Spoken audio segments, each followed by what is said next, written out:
I see what you did there. You see, I mean, who is gonna say something like that? Well, I wasn't really saying it, but now that you put it that way, hey, I'll go with it. I'll take Da-da-da. points for it. Well, as long as you can see me and hear me, I don't need I can just put it there. So now backside like you want me. We are live now. So are you sideways like I want you? That's how I want you right there. And I'm up close and personal. Yes, you are. Okay, I'm happy now. This is great. This is good. Well, I'm gonna ring my bell. Shoot. You hear me okay? Yes, ma'am. And don't worry, I'll do the same for you. You gonna ring my bell? Oh, wait, I'm gonna ring your bell. You gonna ring my bell? Ain't that what we promise each other? You can ring my Why would we be? bell. You Ring my know, now that you bell. think about that song, I never really paid attention to it like that. Ring it, ring it, ring it, ring it. Oh, you can ring my bell. Okay, That's so clever. I That is still so have a clever. little cold. I still have a little cold, but you can ring my bell anytime, anywhere. Ring it, ring it, That is so ring it, clever. ring it. No, Ah, seriously, that is clever. I just now I'm really thinking about it. I was like, whoa, and I missed all of that. you know what I liked about back then? Songs were more subtle with I guess very subtle with innuendos. And so Yes. we don't have that anymore. And I was just watching a documentary about Prince, and they were talking about how he really studied with a writer to make sure that, I mean, we know he was physically sexy, but he wanted to make sure his lyrics stayed subtly sexy. I think that's brilliant. Well, I thought it was brilliant too, and that's the part of writing songs that I absolutely love. Even when I even did the rap little for a little bit, I always wanted to have the subliminals in there because that's what made me happy. Wait, you said you was And even, rapping? huh? You said you was rapping for a little bit? Oh, I did a little something, something. What? I didn't know that. Yes, yes. That's actually what got me into the spoken word part of it all. I bet you ain't know I used to be a rapper too. You used to be rapping? That's how I met Shaq, because my best friend and I was going to Luke's studio calling ourselves trying to be a rap group, but she was already rapping.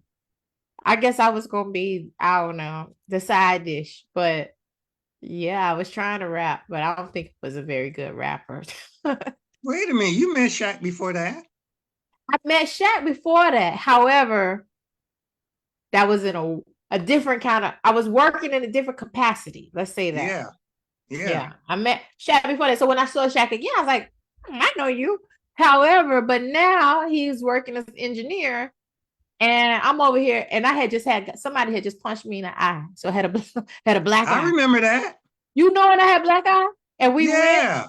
when Luke's studio was right next to the Marlin.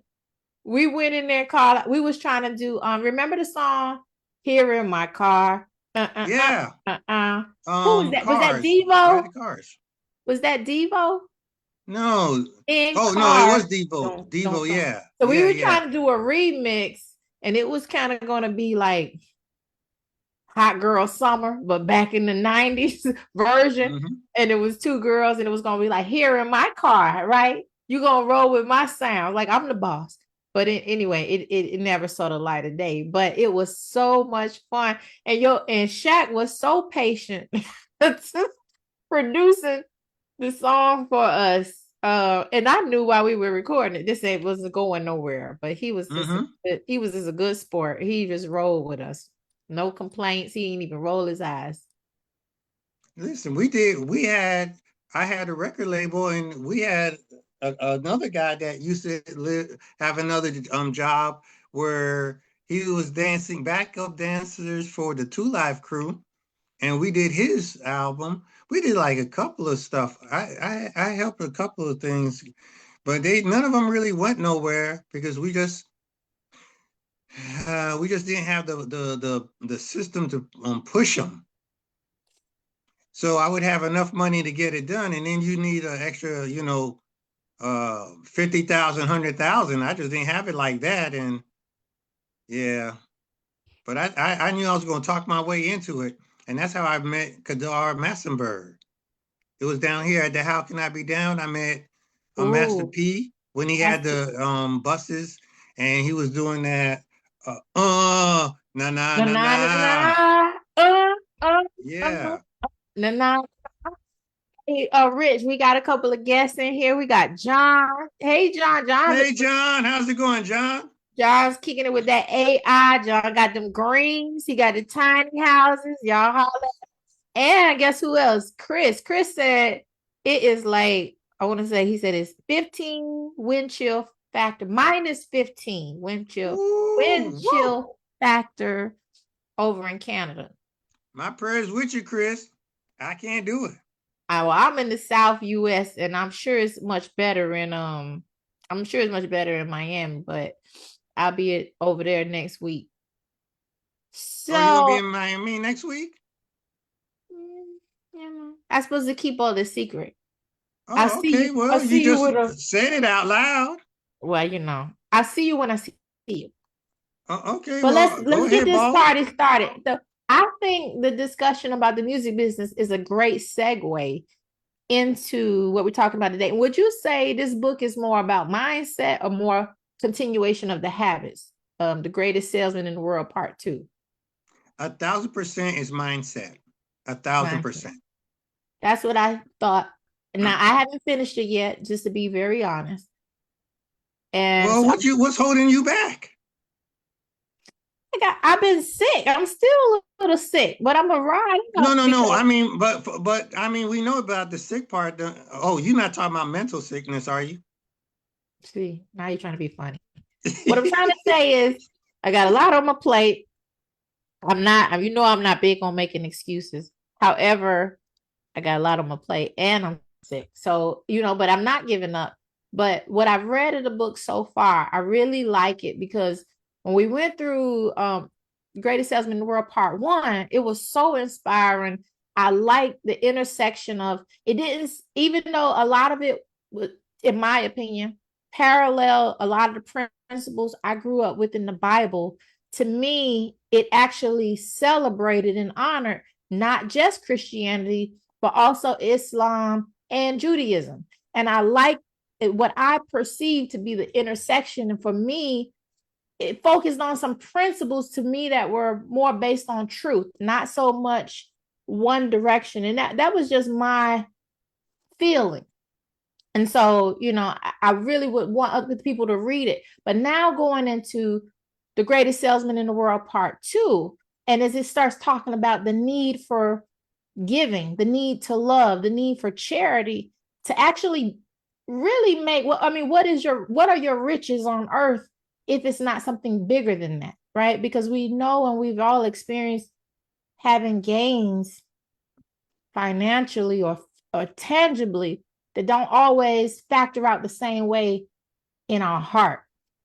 And so, you and I talk all the time about purpose and charity. And, at the end of the day, sometimes I'm sure I know I have, and I know for a fact you have, and I'm gonna let you talk about it, but I know we've both been in situations where you really had to ask yourself, am I compromising my morals or values in an effort to make money? And if a person has never been there, it's a good idea to consider that so that we could align and find that balance of what is important. So we want to make money, of course, but what else? I think now I don't know if today is Dr. Bill's birthday, but I know his birthday was this week because my Facebook was telling me 2 days. So Dr. Bill, if you out there, happy birthday. Happy birthday, Dr. Bill. And all you December people, and Dr. Bill is out there in Panama. If anybody else is watching, please put your name in the chat or where you are watching from. So, Rich, what do you think about that? What do you think about, have you felt that you've been in a place where you needed to, or it was just on the table? You felt like you might have been close to compromising your values, and how does what you recommended this book? How would you address that now? Well, first and foremost, I want to shout out to the family for coming on. And yes, I'm going to confirm Nikki is a trooper. She's been going through this cold and she's been fighting it now for about a week. And the fact that she's here is a testimony to her desire to help you move forward in your endeavors, as well as help herself in the same process, and me, of course. And the fact that somebody who's willing, after, if you could have heard her coughing, for someone like Nikki to be coughing and just sound like her whole body is trying to come out of Mm. herself from a cough is just amazing to witness. But my heart was really getting tore apart because that's my partner right there. That's my riding partner. So I'm glad that she's here and she's able to make it and sound so good on the mic right now. So I know she's about to show off. The second part about it is when I look at this on part two of The Greatest Salesman in the World, part two, I see a little something different. I look at it as a stripped down version of all religions. And it's as it reveals the most pithy point of a religion that you have to follow. And so, no matter what you name it, the question is the behavior, the attitude, and the following of a road that is higher than yourself that leads you to a divinity is what I hear when I got to the beginning of the book. Now, I've read the book several times and I read it again today just so that I could be prepared for today's wonderful conversation. And I've been in situations where I've been put in a position where I would have to compromise my morals. And I'm grateful to say that I would say I've come close on many occasions. I've kind of like dipped my toe across the line once or twice. But to say I went all the way over, I've never done that. Me neither. But I got rid I've of. been over, I put my toe over now. I'm not going to tell you I didn't put my toe over. I kind Right. of hopscotch a little bit, but then I brought my butt and said, nah, because here's the bottom line. Once you compromise yourself, no matter what you do, you compromise yourself. You can't get away from that.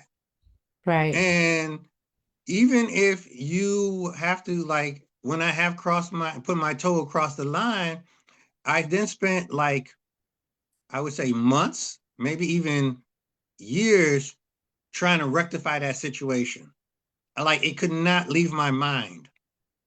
And I said to myself, I don't want to live like that. I don't want to live with something that I'm trying to fix because I compromise for, a couple tens of thousands of dollars that was spent within a week. It's Mm-hmm. not, it's just the price is too high for me to pay for something that's not going to give me a payoff. And I can't think of anything that would pay me off enough for me to compromise fully. Right. Well, I'm not gonna lie, I've got pretty close, and me putting myself in situations like that have brought me to almost a violent reaction. And Yep. you have to hold yourself accountable. I had to hold myself accountable when I went, like I said, when I went too far. Back to the last book we read, Subtle Art of Not Giving an F. It's like Mm-hmm. getting right to that edge of life. And like you said, sticking your feet over the edge. And you be like, and you get to look at life and go, no, that's not really where I want to go. Let me reel it back in. And you make a promise to yourself, and never, ever will I go there again. Can we go deeper? Oh, of course, let's go deeper. Okay, so listen, here's how I kind of like you hit the nail on the head with the alluding back to the guy when he climbed up to the mountain and he looked over the edge and how exhilarating it was. Now, I understand his position, but for me, when I've done that, I've always heard that voice that is really the negative part of you telling you to do something that's destructive. And Yeah. when you get to that point and you hear that voice telling you to do something like jump, you don't worry, you're not going to die. It's not that far. You're gonna be okay. And I understand why sometimes people have these weird dreams or they hear voices, because you really are at the edge. And whatever you want to call that, your negative consciousness, the devil, the adversary, Satan, The whatever you dark want to call side, that thing, your shadow. the shadow, whatever you want to call it, once you are familiar with that voice and you know it's going to lead to your destruction, the question always comes to your mind is, what is worth being on the other side? What is there? It like, okay, let me ask you this, Nikki. If you were given the opportunity to be, let's say you could be the next Beyonce, and all you knew is what you see, not the stories in the back or what people have told you. All you saw was Beyonce or Taylor Swift. If you could be in their shoes, fame, money, glory, I mean, like that, and you could live that life for 20 years, Mhm. but the consequences of that is death, would you do it? I'm gonna try to answer your question because I think it's a good question. But the lifestyles that I perceive of Beyonce or Taylor Swift are not desirable to me. Okay, okay. But if somebody's whose lifestyle was desirable to me, that I knew was going to lead to death, and maybe like I said, I think I've had experiences that made very clear to my perception that this wasn't going to turn out very well. If it was mutually exclusive, if I had to do one or the other, I couldn't do it that way. So Okay. bringing it back to the book, what I liked is there's a passage where he says, riches on earth and riches after life, there's a parallel when it Mm-hmm. comes to certain principles of how to get it. And some of those principles.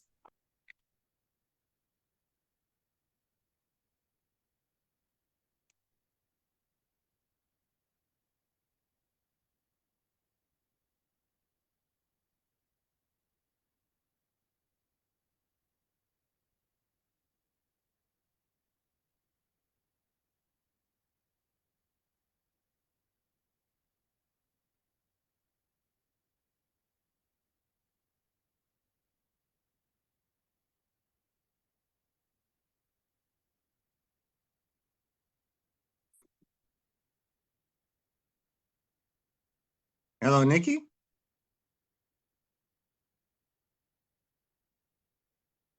Well, if I hit the mute, then maybe if I unhit the mute, then maybe you can hear me.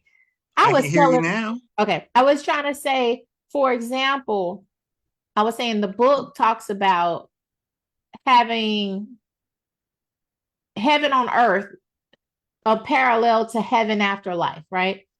So heaven on earth needing also to have a certain level of consistency and discipline as that for the afterlife, right? Now, if you believe in the afterlife. But what it is in heaven, that the principles are the same. So you can get it the fast way, but I always say if you run fast, you finish fast. Right? You run fast, you burn out fast. But if you can pace yourself, if you can pace yourself and you are clear where you're going and you can confidently step forward, then you might have a longer go at it, right? Whatever it is, whether that's what we looking for, wealth, happiness, life, or even the afterlife. So I saw that parallel in this story that I was reading today. And then I was using Diddy as an example. Diddy is a person, no matter what's going on right now with the whole 50 Cent thing, in the early 90s, most people saw as a mogul, a music mogul. However, we do see since then, we knew over the years, this is a person who has a problem with self-discipline. This is a person who has a problem controlling their urges. And like you said, that's not only going to be destructive to the people around that person, but to the person themselves. So, like I said, the principles are not picky about who they apply to. They apply to all of us. And so for me, like I said, when I was in a situations where I was not controlling myself, fortunately, my my outcomes were not that extreme. But they, like I said, I got close enough to the edge to know that's not where I want to go. And I got close enough to get to scare myself, like scare straight, scare back in the other direction. So no, if I knew that it meant that kind of death in life, I think I got close to that, close enough to that to know that that is not what I desire, and close enough to be able to advise other people. Oh, there's another part in the book that says there's three kinds of people. The kind of people who make mistakes and learn from their mistakes, that's called wise. That's wisdom. The kind of people who learn from other people's mistakes, he says that's called happy. And the kind of people who don't learn from any, and those people are called, I guess he said ignorant. But so, I think we should consider that. We know that most of the things that we experience are not unique to us. And we have other people around us who love us enough to share their experiences, and we can learn from other people that we do not have to go through certain things. Or we can be honest enough that we are honest with ourselves and realize that we can learn from our own experiences. But if we refuse to learn from either one, then you're gonna have to learn the hard way. As we used to say, hard head make a soft behind. So that's my take on it. But Rihanna, or I mean, I like Rihanna. That's what I'm saying. But Beyonce, I feel like Beyonce works very hard, and I don't see that her relationships or her family life or even the notoriety that she has is not anything that I desire.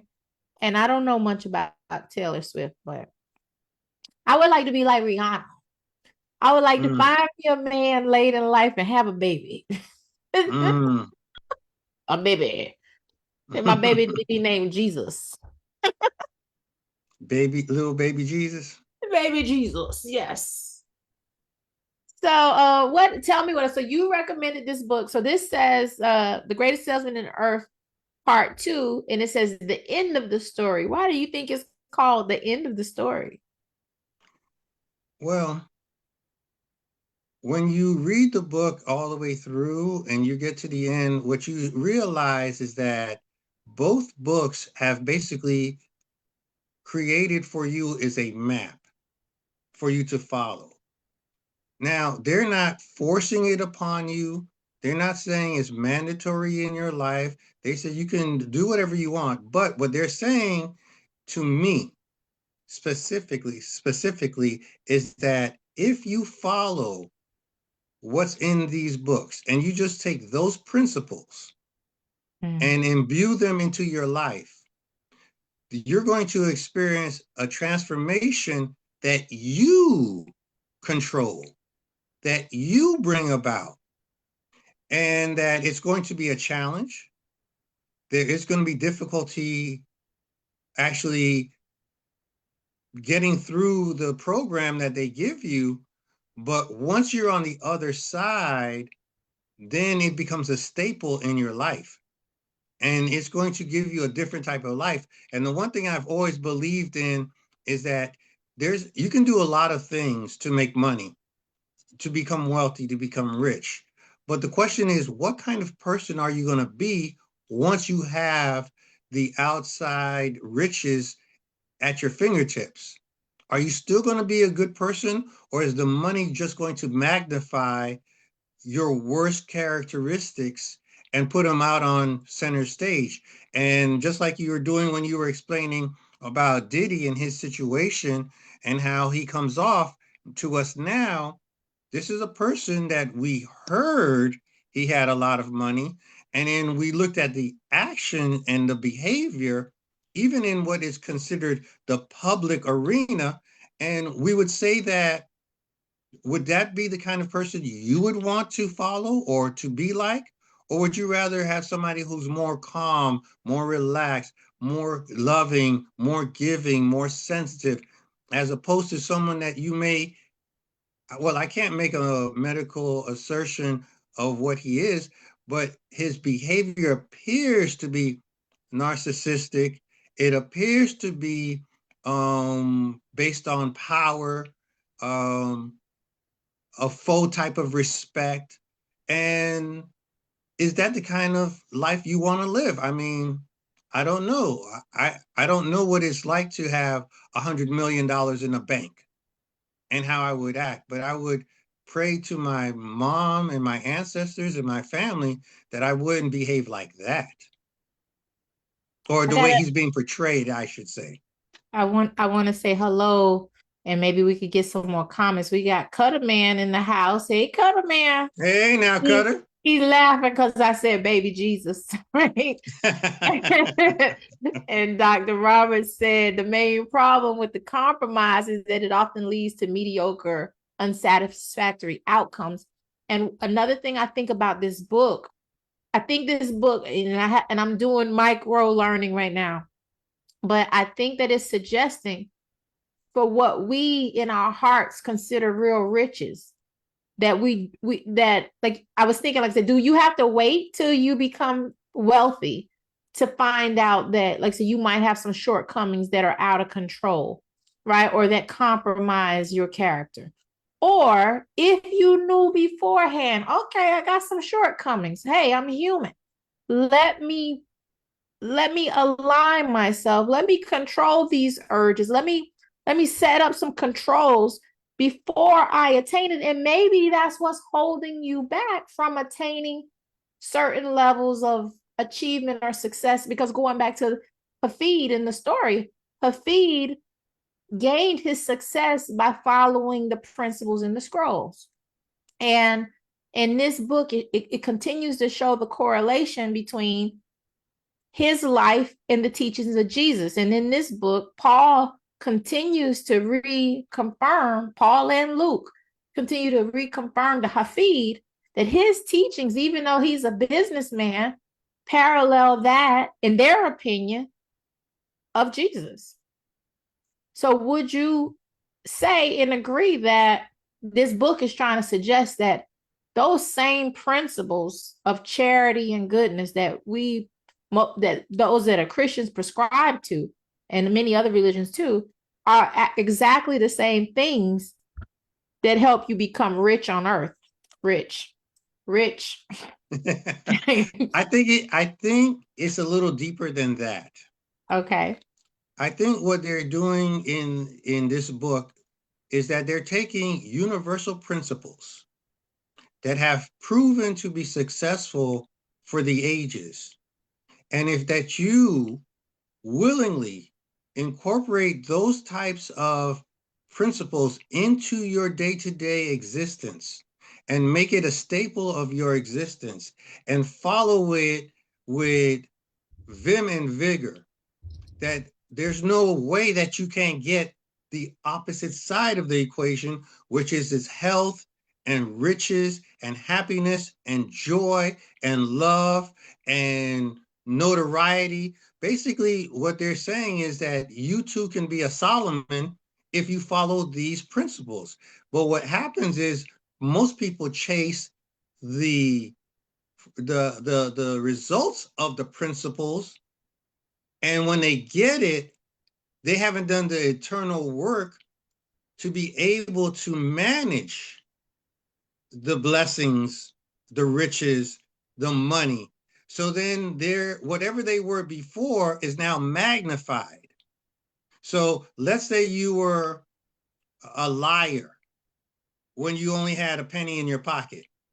Well, now if you got $100 billion, you're going to find opportunities to lie on that level. But if you follow the books and you follow the principles, and the books tells you something like, I will greet this day with love in my heart. And then all of a sudden, after 30 days of doing that a remedy, and you say it over and over again, and you start feeling your life starts to change, there comes a point where you don't want to wake up and say, I hate my life. I hate the day. You want to say, I love this day. I love what's about to happen. And then it becomes a self-fulfilling prophecy, if that makes any sense. Yeah. I mean, I don't think I've ever hated my life. I'm just a fighter like that. I've never just felt that way. But I do know, since we read the first part, greeting the day with love in my heart has really helped me wake up with the intention. And so I pulled my top 5 principles from this version of the Greatest Salesman in the World. And this was one. It was like, life is not a hallway that you wander through. It's a mission that you accept. And every day demands intention, or it quietly spins you away. So that I think this touches on what I was trying to say is if you're not intentionally walking through, and Dr. Robert reminded me of this last week. He was like, Nikki, it's your why, right? I was like, how do you, I said, I think my post was, what do you do when the roadmap disappears, right? Because sometimes you're on a trek and then somewhere in the middle, you just working, and you running, and then you just look up and like, what am I doing? And as much as you might have started off with a plan, a goal, a focus, and you sometimes just find yourself just lost. And a lot of people, especially men, a lot of people won't admit that.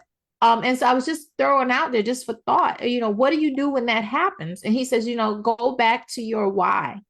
And I thought that was really useful, the time that you do have to contemplate, why am I doing this? And if that can recenter you or realign you, I think there's some value in that. But starting your day with intention. So if you could start your day with, why am I doing this day? It's really hard to say I can't stand my life, because at least you have a full day ahead of you. I wanted to say hi real quick, Rich, before you jump back in, because I know you're trying to jump back in, to Caleb. And Caleb reminded us about perseverance, and we've been talking. But what do you think about this? What do you think about living your day with intention? Otherwise, your day is going to live you. Your day is going to spend you. I understand where you're coming from on that concept, but I'm going to couple your intention with the perseverance that Caleb just brought in. And I think this is more of a trait that most men think about as opposed to women. When you wake up, you're thinking about, how are you going to have what does a successful day look like? And I've heard this, like you say all the time, we do a lot of reading about self-help, and we've always been like that.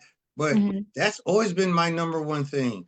What does a successful day look like? And are you willing to write that successful day down on a notebook, on a pad, on something, and then follow the instructions? Because what I think we were talking about this, maybe we were talking about this 3 weeks ago or something like that. We were talking about systems. Once you have a system for your life, your attention, and you back that up with perseverance, you get to a point where there's nothing else for you to think about. Because if I know that I have a list, and on my list that I have 5 things that I'm going to accomplish today, and if I get all 5 of those things accomplished today, I feel like this has been a successful day. I don't really have the time to chitter chatter on the phone with someone else that's talking, that's saying something that makes absolutely no sense to me. And that's why I understand people like, I think Bill Gates is one of the people that does it. I think Buffett did it a little bit in his life, where you have short conversations. Like, unless I'm having a very good conversation where I feel like I'm getting some sort of benefit from it, I'd like the Bill Gates method. You got 5 minutes to have a conversation with me. And if in that 5 minutes, what you're saying does not align itself with what I'm trying to get done today, you're going to hear me say something like this. Well, thank you very much. Hey, I got a busy day. I got to go. But that's because I don't have that kind of time. That's definitely, I think, more of a man thing. Some women are that way. And I could use a little bit more of that, because I believe, like, society in America, we're trained to be accommodating. We should care what people think. When we express, hey, I don't have time. Like, I had someone who needed my help. We made an appointment. Then she texted me she couldn't make it. Then I said, okay, I'll call you at that time. I called at that time. She didn't answer. She said she would call me back in 5 minutes. 30 minutes, she called back. And it was a struggle for me to force myself to tell her, look, we need to reschedule. Because for me, it had been hard to, I was trying to accommodate people. Like, well, I really can talk right now. But I felt like, what about all the other things that are going to fall out of alignment? What about all the other things that are important? And because I'm so busy trying to make this one person happy, now I've fallen out of line. And it may seem okay if it's that person, but what about when it's that person? But Dr. Taylor said, and I'm sure you might, I think you might agree with this, Rich, but he says having riches, he's waiting because this was a long time ago. Having riches apart from God means wealth becomes your master, leading to spiritual emptiness, self-reliance, misplaced trust, and potential ruin, despite temporary comfort, because true fulfillment, provision, and lasting joy come from God, but not from possessions. What do you think about that? Whenever I hear that, I go back to the old saying of the word ego. That to me, anything that has to do without God involved with it, or divine, universal power, whatever you want to use the term, what you're stating is that you're the one that's making it happen. All right, cool. But then what happens is the power, absolute power, corrupts absolutely. So eventually you feel that now you're above the law. And that is when you will go into problems. Because whenever you believe you're above the law, then your behavior reflects your thought process. And then your ego, ego, edging God out. Once you start edging God out, then you leave room, because nature abhors a vacuum. You leave room for something to take the place of where God was originally. And usually that's your adversary. And your adversary only shows up in your life when it wants to lie, kill, and destroy. If it ain't going to be able to do that, in the famous words of Byron Golden, if it's not going to come here to lie, kill, and destroy, it ain't going to show up. So once it shows up, I don't care how much you enjoy, you can have 5 mansions, 50 cars, all the money in the world, women, men, whatever, all over you. When the adversary shows up, when your dark shadow shows up, it's coming to lie, kill, and destroy. And 9 times out of 10, it's going to be you that's going to get the brunt of it. We were talking about how your shadow is kind of like Lucy on Charlie Brown, right? She'll sure set you up. You thinking you about to kick the ball. You out here by yourself. You superstar. You Michael Jordan. Yeah, come on, kick it, right? You got it. You the man. You the woman. And you out here, you about to kick it, and you done kicked and flipped backwards and knocked yourself out because you thought you was God. You thought you was God. And it took me to have to really be on my back to realize, ooh, I was wrong about that.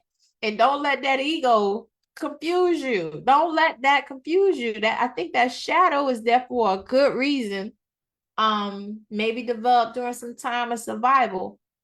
But when we start applying that survival mode to modes where God is already protecting us and providing us and directing us, then I think we get confused. By the way, Ann McPhee is watching. She said, let you know she watching this. She's in Miramar, Miami. Jensen said, great answer. Great clarity, Rich. Jensen, giving you a shout out. And Katriva said, hey, sis. What's the topic tonight? The topic tonight, we're back into mindset. And we're talking about the greatest salesman in the world, part 2. It's called The End of the Story. So we talked about the greatest salesman in the world a couple of months ago, which is a book by Og Mandino that Rich suggested. And that book was about the 9 scrolls. Was it 9 scrolls, Rich? How many scrolls is it? I can't hear you now. I couldn't see you. Now I can't hear you. Oh, he dropped off.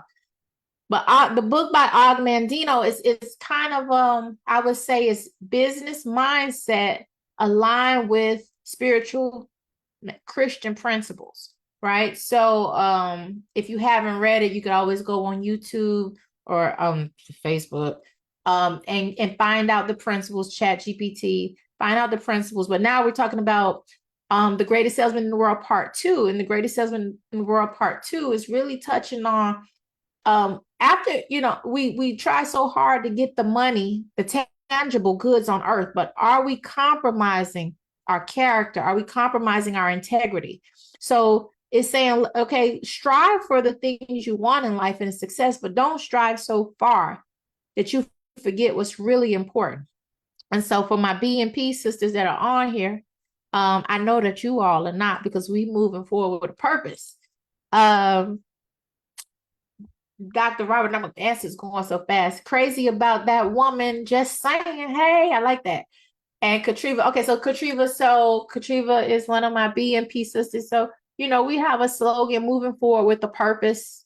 And, ironically, I've been a part of many organizations, but I've never been a part of an organization with a mission that's so amazing.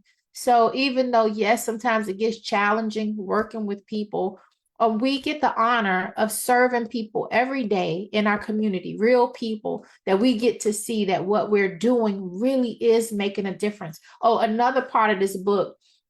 So the main character in the story, his name is Hafid. In part 1 of the book, Hafid was a camel boy who went to the richest man that he knew and said, hey, can I work for you? And can you teach me how you got that money? And the rich man taught him and eventually gave him these scrolls that taught him these principles. And one of the principles was a principle of giving. So now in this part 2, now Hafid is a rich man and he is now teaching and he's going around speaking. And the people who are the religious leaders are telling him, hey, you're a businessman, but what you do is very much like what we do as preachers. Like, well, how do you reconcile what preachers do with what business people do? So in the story, Paul of Tarsus is telling Hafid, well, both of us, it is our goal to go out into the world and to get people who may or may not be listening to buy into a belief system that we know is important. And the belief system that we're selling, well, most of us that are here right now, is integrity. We're selling that you can have a whole life, a fuller life, a better life here on this earth and after this life, if you can keep your character and your integrity intact. Well, we're also human enough to know it's easy to let it go. It's easy to get confused. It's easy to get sidetracked and it's easy to get triggered. So even doing this show is one of those things we find it useful to try to, we want to be around like-minded people, not trying to pursue perfection, but pursue progress. So in this part 2, it just talks about those principles that keep us on track. And so we all go out and speak in the world. And so he talks about some of the things that will make you a better speaker, how to better tell your story. So one of the pieces of advice was, don't just tell, oh, I got the car, I look good now. Don't just tell the success story. Be brave enough to tell the challenges. Be brave enough to share the pain.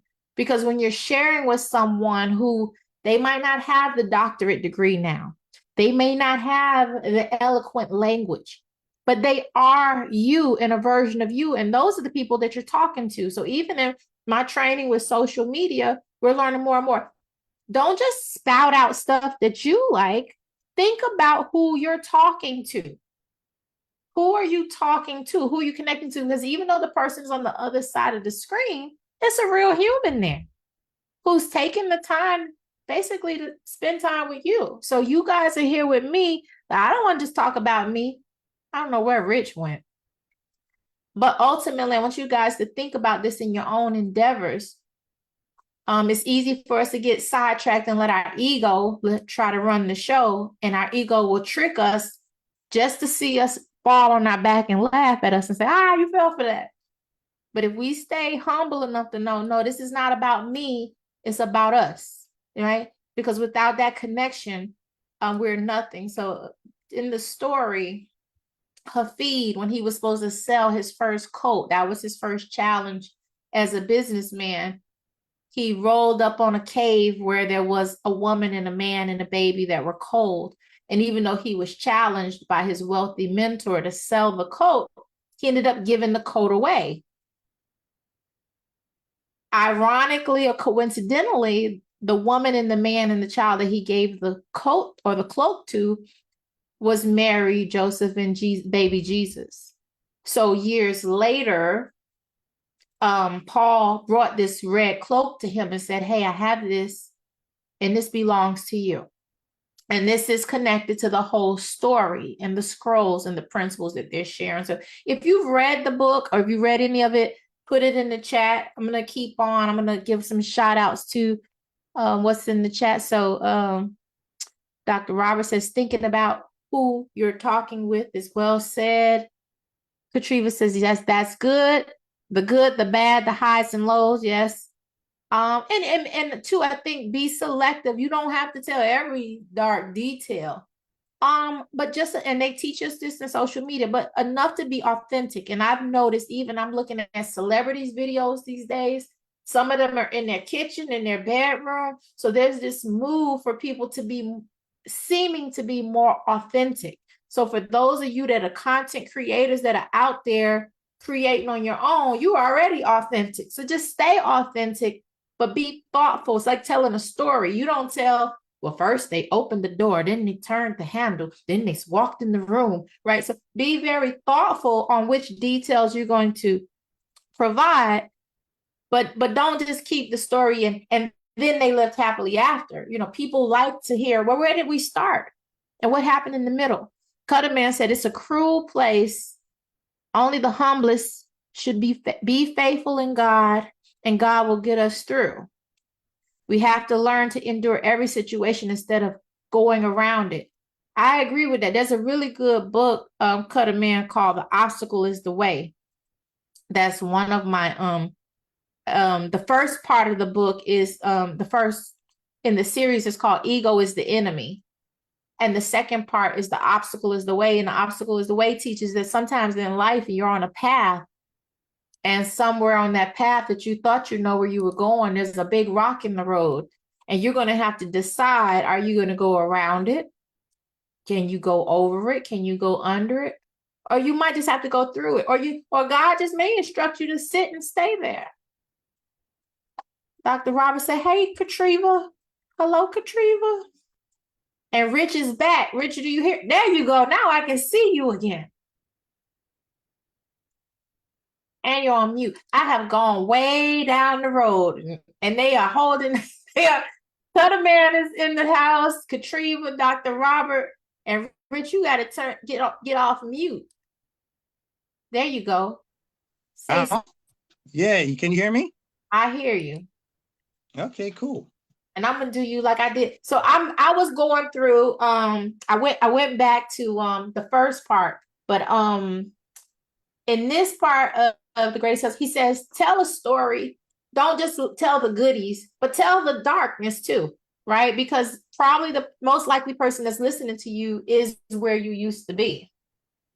Would you agree? Right. I agree 100%. Okay, well. Hello?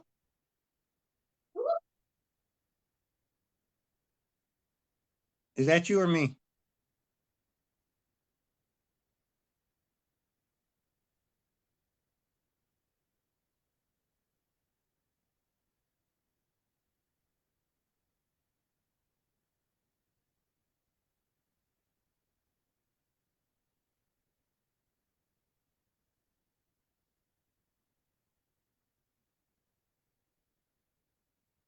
Rich, are you talking? Yeah, can you hear me? I hear you. I hear you. Can you see me? I can see you and I can hear you. Okay, I hear you now. You were cut off there for a second. Okay, well, just keep on talking. Yeah, well, I didn't hear you. I didn't know where you were at. I didn't even know if you could hear me, but you can hear me now. So you were asking me a question about somebody could be possibly where you're at. In part 2, he's really focusing on the telling of your story. So Hafid is going about, he's talking, he's speaking. Is he in Rome? He going all over. He went to Bethlehem. He went everywhere to speak, right? Mm-hmm. So why do you think in this part it's important that speaking is important now? So he's already rich by our standards. But why now is it important to speak? And it's also important to document the story. Well, from a spiritual standpoint, miracles are made by speaking. The power is in the tongue. All miracles in the beginning, even the first 6 days, 6 days, God spoke, and then something was manifested. So when you are speaking, and that's why they tell you all the time when you get into spiritual training, you have to be careful with the words that you utilize, and language, words, and how you project them are very important to creating miracles into your life, speaking blessings into your life. So when you hear about people, think about it this way. The easiest way to explain it is Jesus probably has had the best marketing campaign you've ever had, and he only started with 12 people. Well, I think that's what this book is touching on. So because they keep, well, I'm not finished with the book, but he keeps going back to, he says, I'm selling the greatest story ever told. And I like Prince, and Prince has a song that says the greatest romance that's ever been sold. But how do people sell God? Do people sell? Dr. Robert, now you're a preacher now. Do people sell God's word? Does it need to be sold? And it's selling prostitution. Wait a minute. Watch your mouth.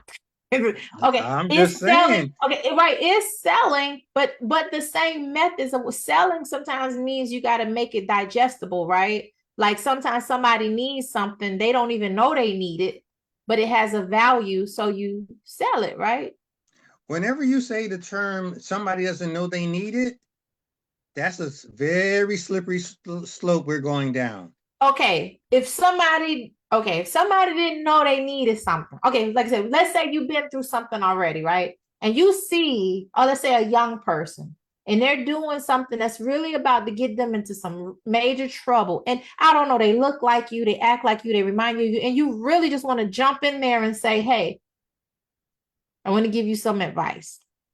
And they may tell you to go to wherever, XYZ, but you be like, no, I really need to tell you this because I care. Would you just, if they say, well, I don't want to hear it, do you just walk away? Or would you try to apply yourself again? And I've done this before where I lived in Miami. Sometimes I'll be in the store and some young men are talking and they just gone too far. And I didn't want to chastise them or nor be disrespectful, but I did feel like it was my responsibility to stop and say, hey, young man, you going too far. And I would ask you to be a little bit more respectful, not for my own good, but for your own good, but I felt I was within my, I don't know, right. And in my heart and my intention was to correct him with love, not to correct him. And if I don't say it, is it not my responsibility to say it? Now, when I got baptized, where's Dr. Bill? Dr. Bill's birthday is the day.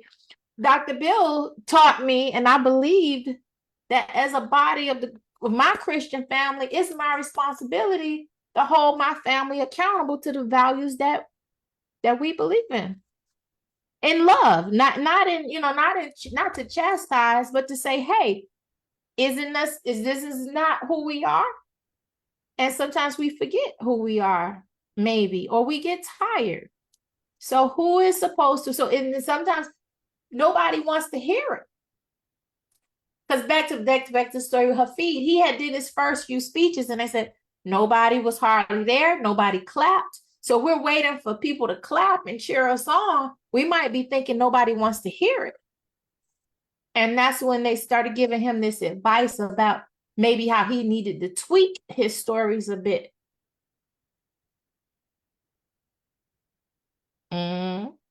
No. Hey, Well, Quadra. see, this is where you're going to get a little pushback from me.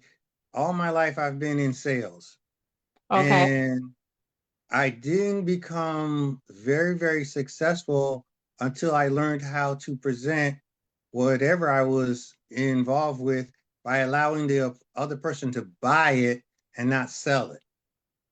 When you're selling, there's an implication that you may be trying to do something that is against the person's will. Not only against their own will, their understanding. And now there's a item of force that is being utilized in the process. And really, the people that I tend to admire, whether it's in movies or in books that I've read, are people that just say, hey, listen, here's what's about to happen. Now, you can do whatever you want. I'm just giving you a better vision of what's coming down the road towards you. Now, if you don't want to hear it from me, I understand. And at that time, I'm going to remove myself as quickly as possible. In your example about the young men, I've been in that situation on both ends of the equation where I've tried to sell the self respect. And I've also said to people like, listen, you're going to be in a situation where one day you may be the person that has to tell somebody something. And how would you want them to approach you when you know that you're doing something that's not favorable to you and the outcome that you'd like? So if you decide to keep on doing what you're doing, I'm not here to stop you. I'm just here to tell you that it's not favorable for you from everybody on the outside, but I know you may not care about that. So if you want to keep on doing that, proceed. I don't know how it's going to work out for you in the end, but here's what could happen to you. And then I would leave. And at that point, that person gets to make their own decision. And I'm going to finish up right here. I think the most important part in that we're trying to get to is where do you cross over somebody else's own will?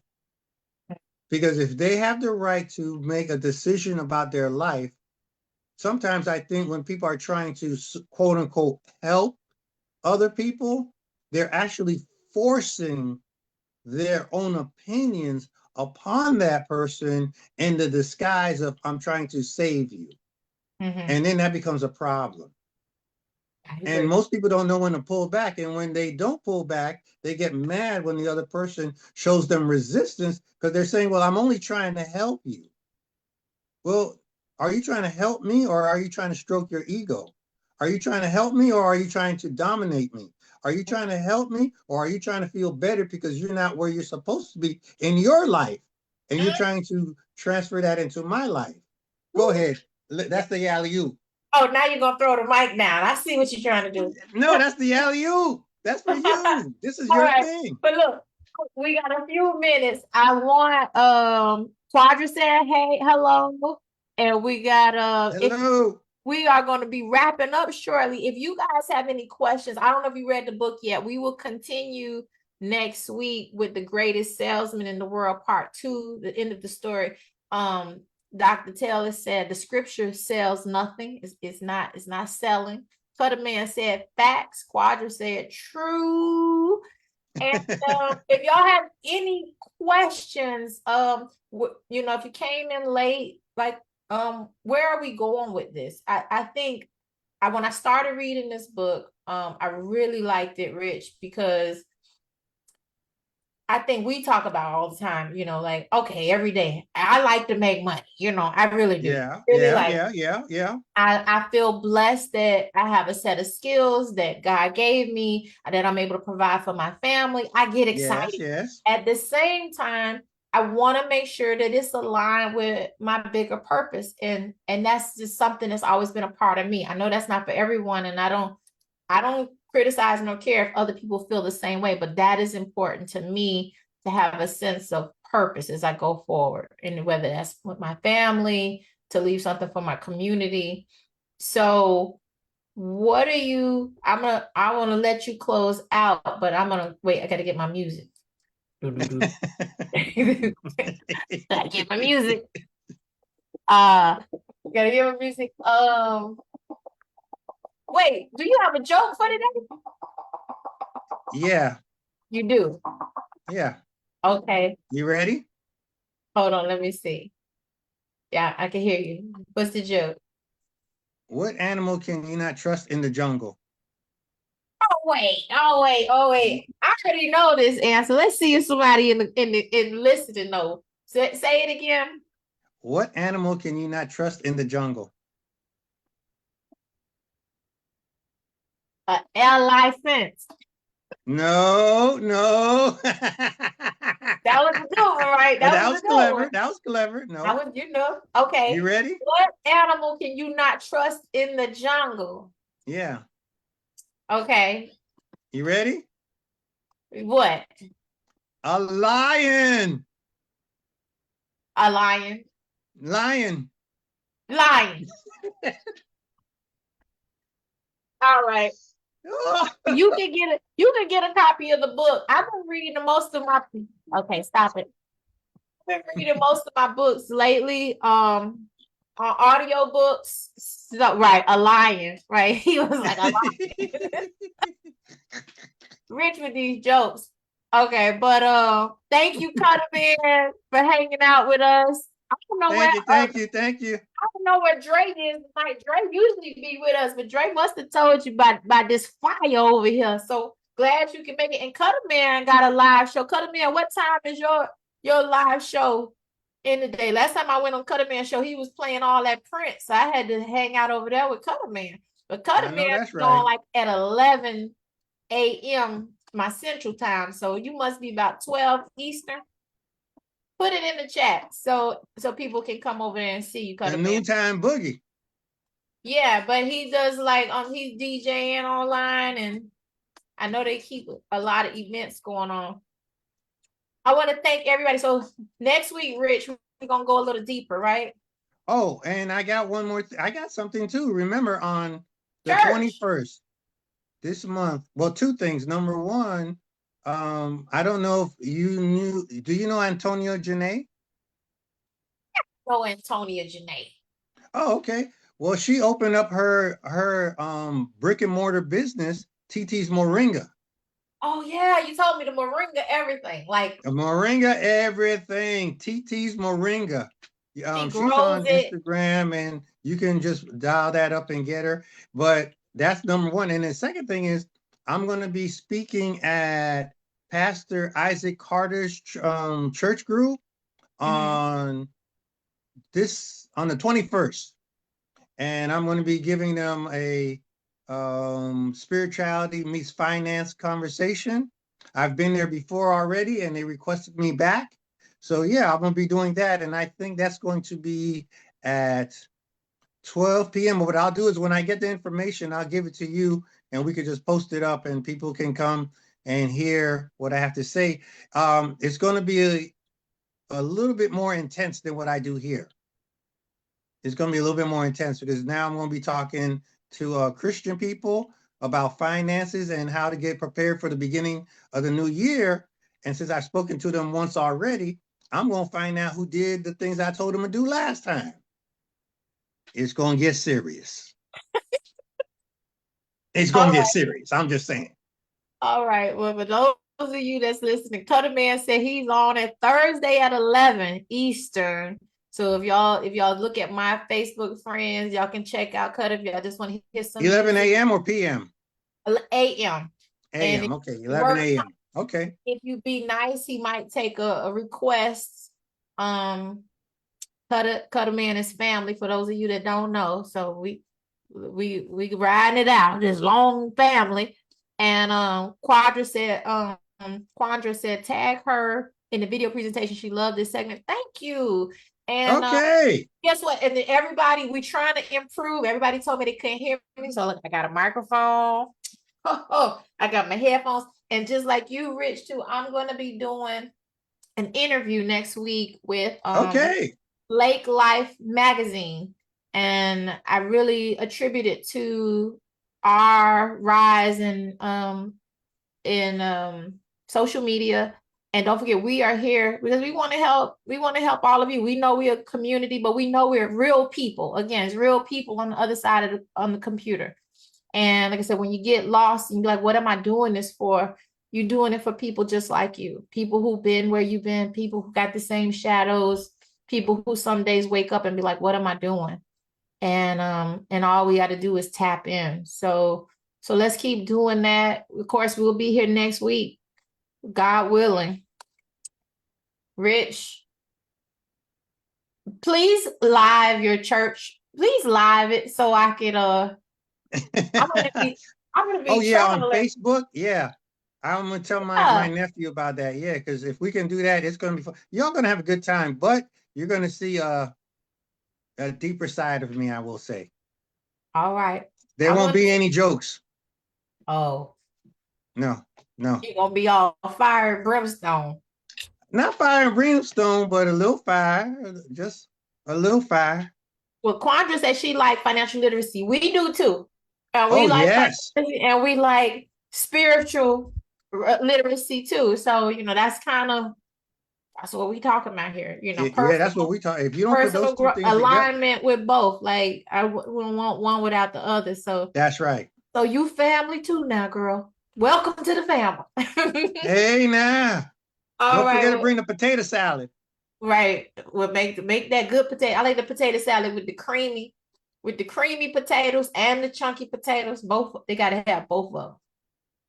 Oh, you are special, ain't you? You don't like that kind of potato? That's the kind of potato salad I like. I didn't say I didn't like it. I just said you special. Well, I am special. Look at me. All right then.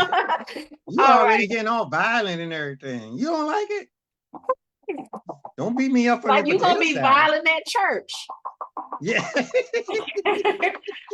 Okay, well, hit this dance because we about to get out of here. Good night, everybody. Good night, y'all. Be safe. God bless.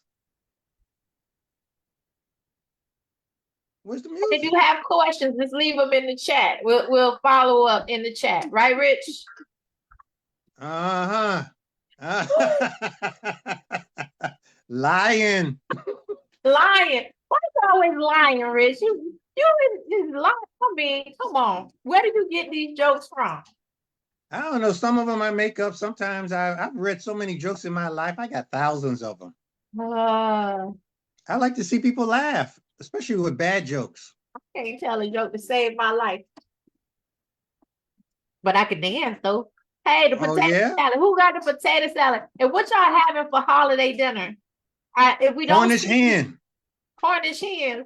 And before the holiday, I hope y'all spending some time with family, somewhere safe. My mama used to always say people start acting crazy at the end of the year. So be safe. Stay close. Who's gonna make the stuffing? I'm not making nothing. Who's making the collard greens? Anybody doing collard greens with turkey neck? I don't eat no pork. Okay, well, if y'all get some good dinners, y'all post the pictures in this chat, right? Yeah, boy. Right, boy, I gonna need some pigeon peas and rice and some macaroni and cheese and stuff. That boy. Pigeon peas and rice up in here. We're gonna be doing lasagna. We're gonna be doing Cornish hen. We're gonna be doing collard greens. We're gonna have stuffing in. And what else she said? My sister already told me, come on. Stop playing. Come on. Come early. Turkey quadra, y'all having turkey again. I just saw a recipe for sweet potato pie with caramel on the bottom. Did y'all see that? That looks good. Caramel sweet potato pie. No, I ain't seen that. Hey, anybody out there make fried turkey? I like fried turkey. I love me some fried turkey now. Yeah, it's more tender. Tender, juicy, and only takes about 30 minutes to get done. They blowing it up. Everybody like fried turkey up in there. Oh, you see, that's my people. That's my tribe. That's my tribe. You know your people when you see them, when they got the fried turkey. Yeah, when they say fried turkey, they know what they talking about. All right. Hang up the phone. Hang it up. Hang it up. We'll see y'all next week. We're going to have mushroom rice too. Oh, wait, don't talk about the mushrooms. I had some mushrooms this week. I made some portobello mushrooms, but I was being fancy. I put the I had some broccoli sprouts. I was being fancy. And I made you do too much. You be going too much. I like it fancy. Aioli on there. Aioli. Is that French? Hey, wait. You see that? Look at that. French? You trying to say the word because you're so fancy, schmancy. Aioli. Okay, look at you. Aioli. Aioli. Bless your heart. Bless your heart. Bless your hearts. We having too much fun. Get off this Zoom. Good night. I thought you was gonna play music. What happened to the music? You don't hear the music? No. Hear the music? Uh-oh. Well, it wasn't only for you, it's supposed to be for us too, you know. I thought everybody heard it. Oh, you know what? You don't hear it? You don't hear that? I hear that. I hear the horn. Well, I don't know what to tell you. Oh, okay, well. It's you music. I see what you did. You don't want me to dance. I see. You Hold on, jealous. let me try to help you. I still got moves now. I still get down. You ain't got no. They got to open up a pack jam for old people. See, a lot of people don't even know what pack jam is. They do have a pack jam for old people. It's called Jackson Memorial Hospital. It's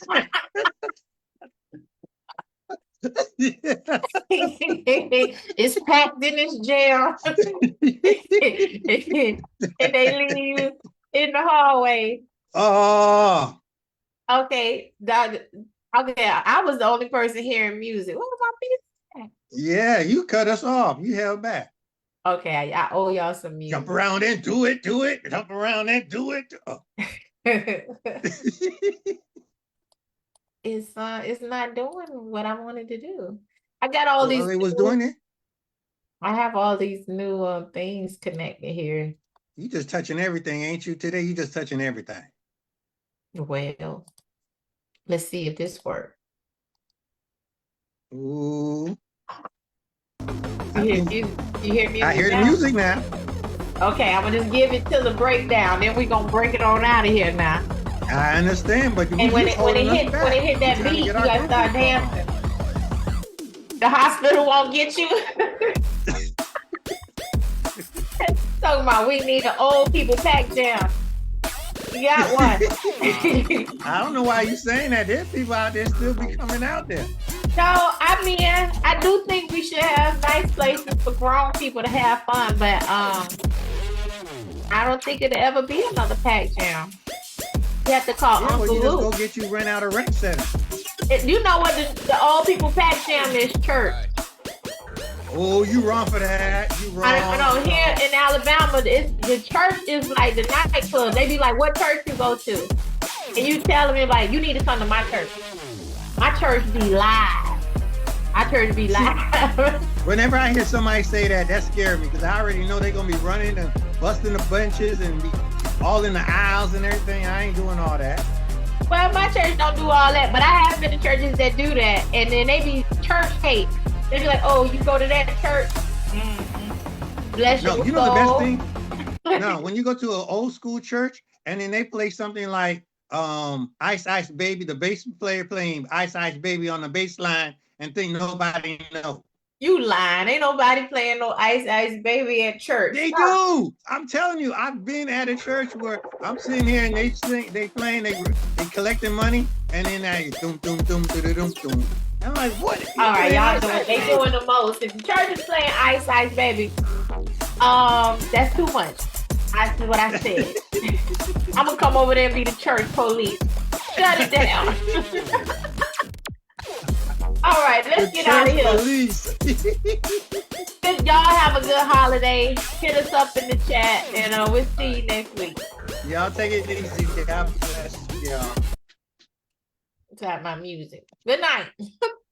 Good night, one and all. The whole time. That is funny. Church police. That is funny. That's hilarious. End it.